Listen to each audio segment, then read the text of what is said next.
Llanos Log, November 13th, 2015. I'd like to welcome you all to a very serious edition of Llanos Log. It's about self-harm awareness. Looking on Facebook today, I saw a news article from my local news station about our local college, Northern Michigan University, sending out emails to a handful of students whom have expressed the possibility of self-harm or have shown signs of the possibility of self-harm, stating that if they were to get other students involved, they would face disciplinary action. And their only real route of recourse is to go through the professional routes, which have office hours. I will be linking the news article as well as a petition on change.org in the description below to hopefully get this policy reversed. Apparently it's been on the books for a while now at Northern Michigan University, and it makes me sick to think that the dean's office would hold disciplinary measures on somebody whom is already so depressed they're even contemplating self-harm for exercising their support system. Now, normally I go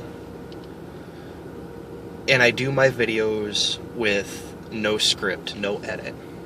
And when I got done reading that news article, I wanted to write a personalized response to, I guess we'll just get started on reading it here. To Mr. Derek Hall of Northern Michigan University and Ms. Mary Brundage, Associate Dean of Students, Northern Michigan University. Have either of you ever had the opportunity to experience a close friend or family member dealing with such depression as to contemplate any kind of self-harm? It is apparent that you might not have, considering the draconian policy that your institution has bothered to share with some students whom are. When someone contemplates self-harm and they decide to call for help, it is generally a last resort. Someone that the depressed can trust with their life and can help save them from themselves. At times, this person is not a professional, as professionals have a passive, judge without judging, passive-aggressive tactic, which leaves the depressed feeling worse than before. Your university's policy, which prevents a depressed student from exercising their right to a personal support system, is a crime against humanity.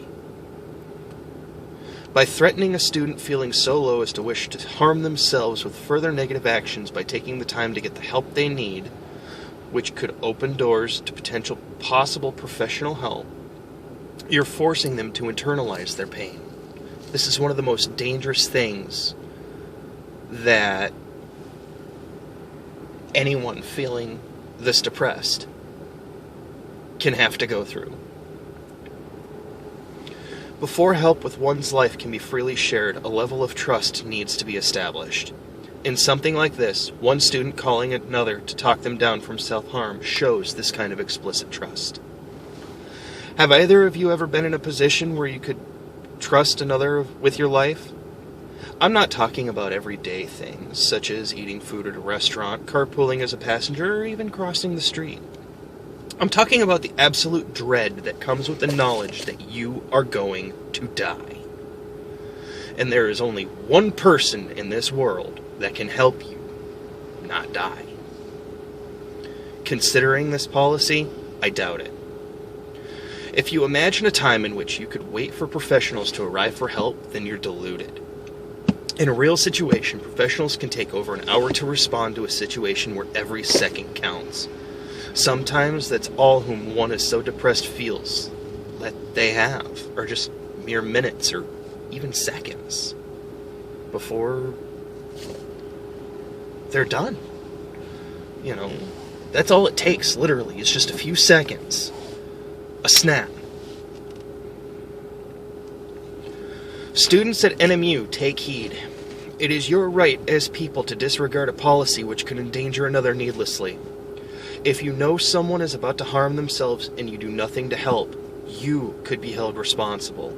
Sometimes even criminally responsible, depending on whether or not they actually succeed in the suicide attempt.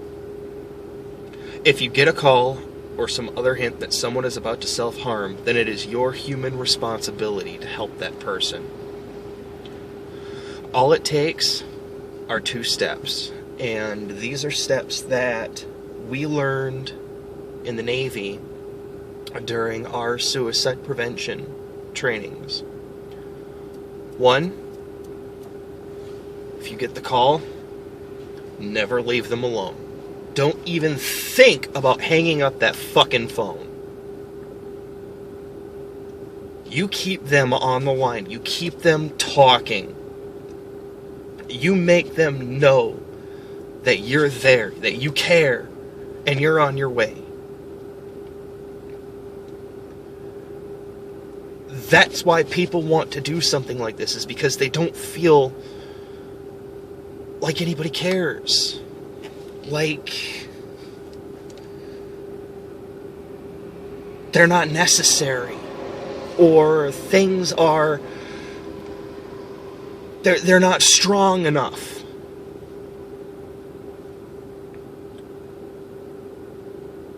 It's a vicious cycle that may very well never be stopped, but it is our responsibility as people to make sure we do what we can to help break that cycle as much as possible. Step number 2 is, at the earliest opportunity, call for professional help. Don't ever at any point stop leaving these people alone. Even after professionals arrive, ambulance, police, whatever, you stick on them. You don't ever abandon somebody even after the professionals come. And if you don't feel like you can talk them down enough to call for professional help in front of them, make the call discreetly. You know, dial 911 on your phone when they're not looking, or take an excuse to step outside real quick, say for smoke break, and make the call. You can save somebody else's life by following these 2 easy steps.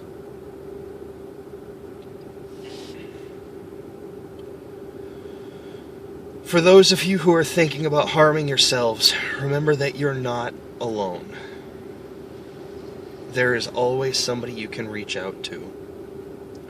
If you're a student at NMU, remember that nobody has the right to deny your right to seek help that you're comfortable with. If your best friend is a fellow NMU student and you're thinking about self-harming, call your best friend. If your university has a similar policy, wherever you are, ignore this policy. Because your life is worth more.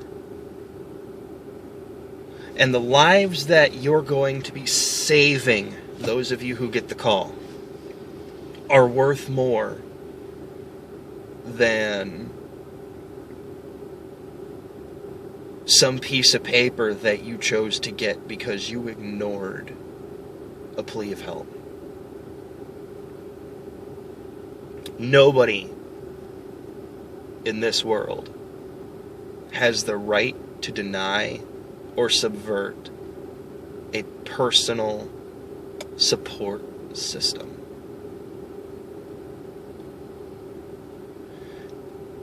And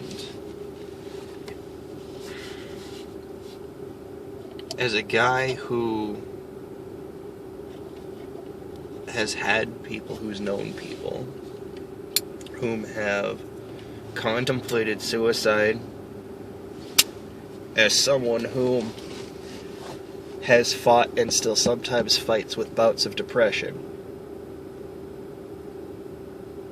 it's not easy to think positively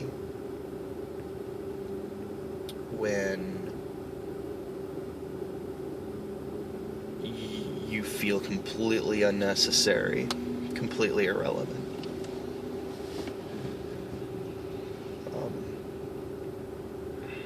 I guess that ends my my note and my lecture, my log for the day. And I just want to take a moment to wish everyone well. See you later.